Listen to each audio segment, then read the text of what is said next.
warahmatullahi wabarakatuh. Baiklah anak-anak, apa kabarnya pada pagi hari ini? Baik bukan? Baiklah, sebelum kita memulai pembelajaran pada pagi hari ini, alangkah baiknya kita berdoa. Berdoa mulai. Doa sebelum belajar. Bismillahirrahmanirrahim. Raditu billahi rabba wa bil islami dina wa bi muhammadin nabiyya wa rasula. Rabbi zidni ilman warzuqni fahman. Artinya, kami ridho Allah sebagai Tuhanku, Islam sebagai agamaku, dan Nabi Muhammad sebagai Nabi dan Rasul. Ya Allah, tambahkanlah kepadaku ilmu dan berikanlah aku pengertian yang baik. Berdoa selesai.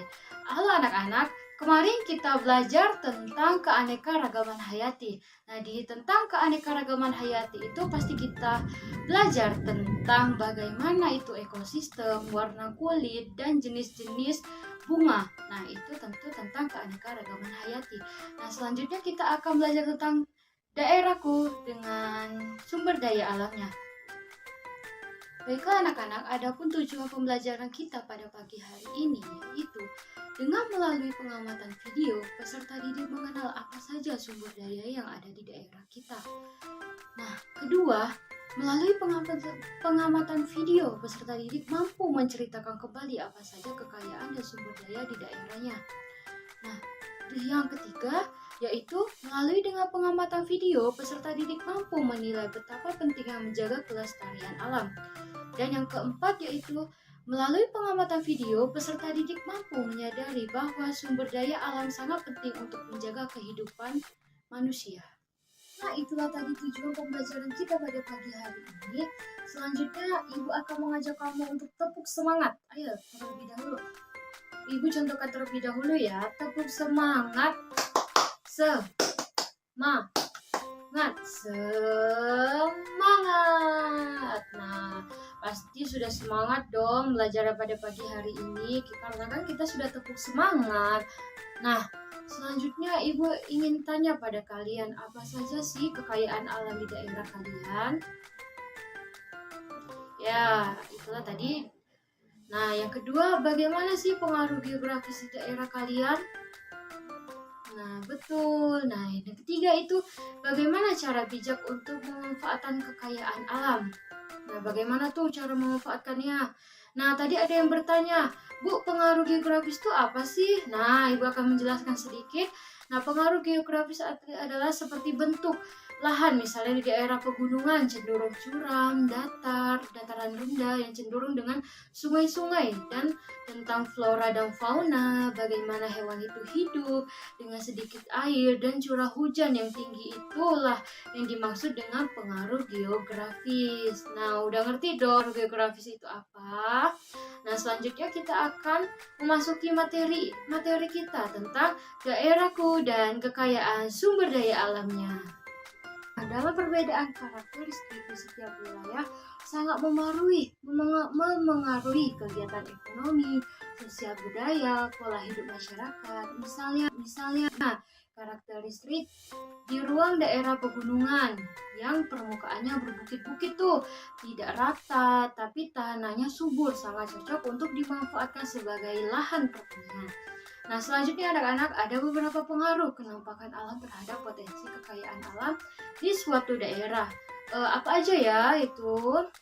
Nah, yaitu tentang pegunungan. Daerah pegunungan dimanfaatkan sebagai lahan pertanian, perkebunan, kehutanan. Selain itu, di daerah pegunungan dimanfaatkan untuk perekonomian di usaha masyarakat setempat guna kesejahteraan masyarakat. Misalnya pegunungan Dieng, Jawa Tengah digunakan oleh masyarakat sebagai lahan pertanian kentang. Dan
gedung jero dijajaki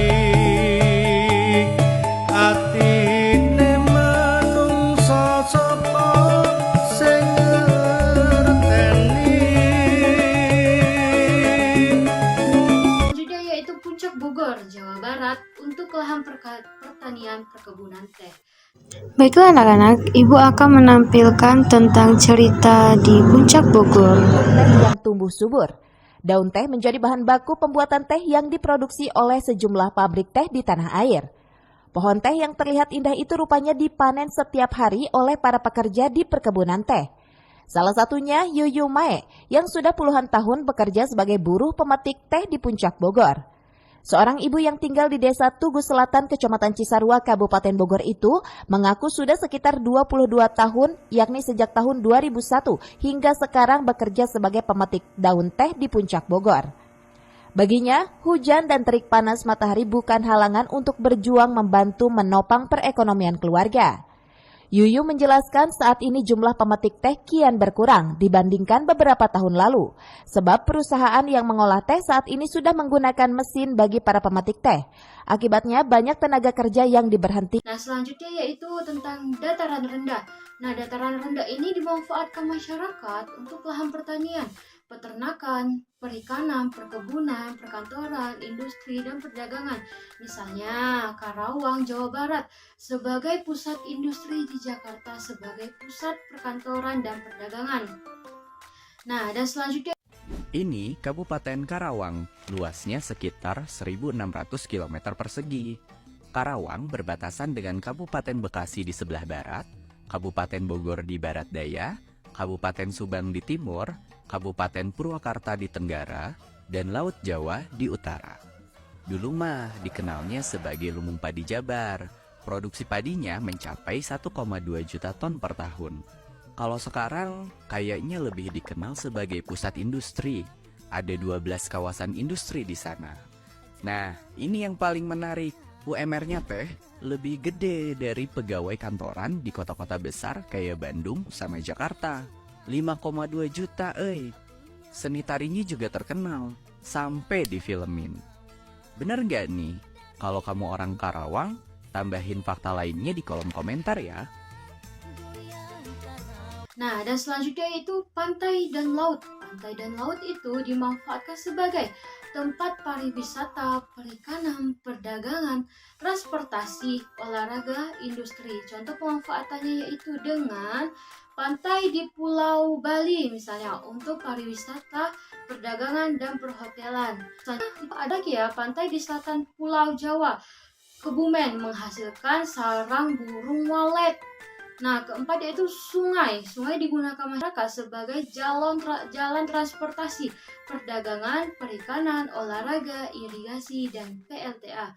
Pemanfaatannya misalnya Sungai Kapus, Kalimantan Barat sebagai jalur transportasi, Sungai Musi, Sumatera Selatan untuk perdagangan. Selanjutnya yaitu danau dan waduk. Danau dan waduk itu dimanfaatkan masyarakat sekitar untuk perikanan, pariwisata, olahraga, PLTA. Contohnya itu Danau Toba, Sumatera Utara untuk pariwisata dan saluran irigasi. Nah, baiklah anak-anak, Ibu akan memberikan bagaimana sih Bu cara kerja PLTA. Nah, simak ya penjelasannya.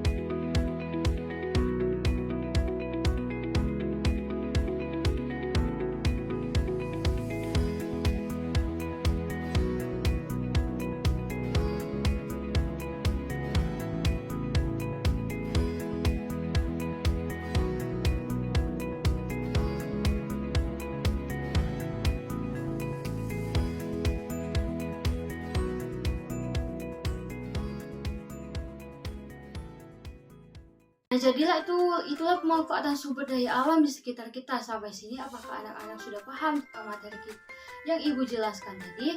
Jika tidak paham, Ibu silakan untuk bertanya. Jika tidak ada, kita akan melanjutkan. Nah, dari materi yang Ibu jelaskan tadi, nah di daerah kita ada juga loh pantai. Nah, pantai panjang, Pulau Bai. Nah, itu sebagai pusat perekonomian di masyarakat Bengkulu sebagai nelayan. Nah, di Pulau Bai itu kita bisa mendapatkan ikan, menjual ikan. Nah, di situ murah-murah loh ikannya.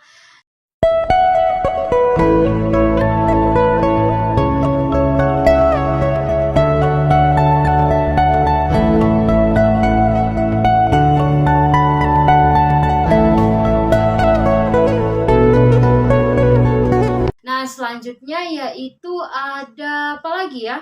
Nah, pegunungan. Nah, di pegunungan itu ada namanya Bukit Kaba. Nah, di Bukit Kaba itu masyarakatnya sering menanam palawija atau sayur-sayuran seperti kol, sawi. Nah, di masyarakat sekitar itu sering menanam palawija. Selanjutnya di daerah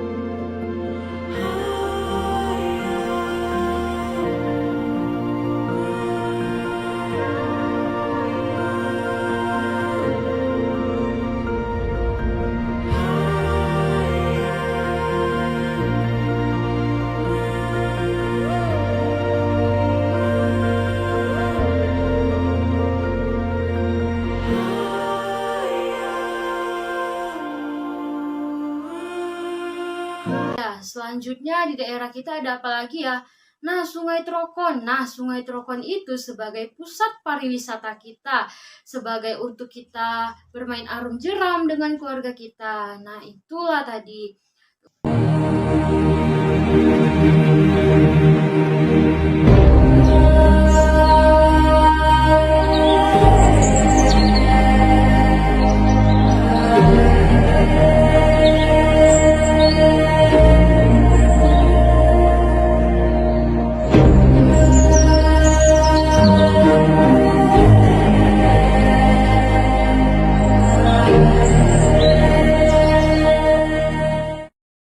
Baiklah anak-anak, itulah tadi materi yang bisa Ibu sampaikan. Jadi kesimpulan dari materi tersebut, keberagaman sumber daya di daerah kita memiliki berbagai macam sumber daya alam, baik yang dapat diperbarui seperti tanaman, hewan, air, maupun tidak dapat diperbarui seperti mineral, minyak bumi. Pentingnya sumber daya alam sangat penting tentunya bagi kehidupan manusia. Kita memanfaatkannya untuk memenuhi kebutuhan kita sehari-hari seperti sandang pokok, makanan dan sumber pekerjaan. Nah, kelestarian lingkungan kita harus menjaganya yang betul-betul. Kelestarian sumber daya alam agar tetap tersedia untuk generasi mendatang. Caranya dengan tidak berlebihan dalam memanfaatkan, melakukan daur ulang dan menjaga kebersihan lingkungan sekitar kita. Jadi, itulah tadi kesimpulan kita pada pagi hari ini. Jika ada yang ingin bertanya, Ibu akan persilakan di grup WhatsApp kita nanti ya. Baiklah, untuk menguji pemahaman kalian, Ibu akan mengadakan kuis. Mohon dijawab dengan benar karena kita telah membahas materinya tersebut.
Baiklah, itulah pembelajaran kita pada pagi hari ini.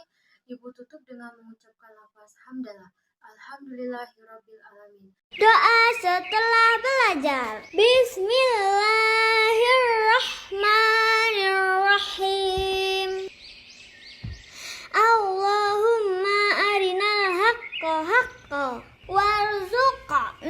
ittiba'ah wa arina batila batilan warzuqna jatinabahu.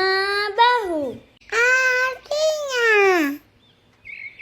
ya Allah, tunjukkanlah kepada kami kebenaran sehingga kami dapat mengikutinya, dan tunjukkanlah kepada kami kejelekan sehingga kami dapat menjauhinya.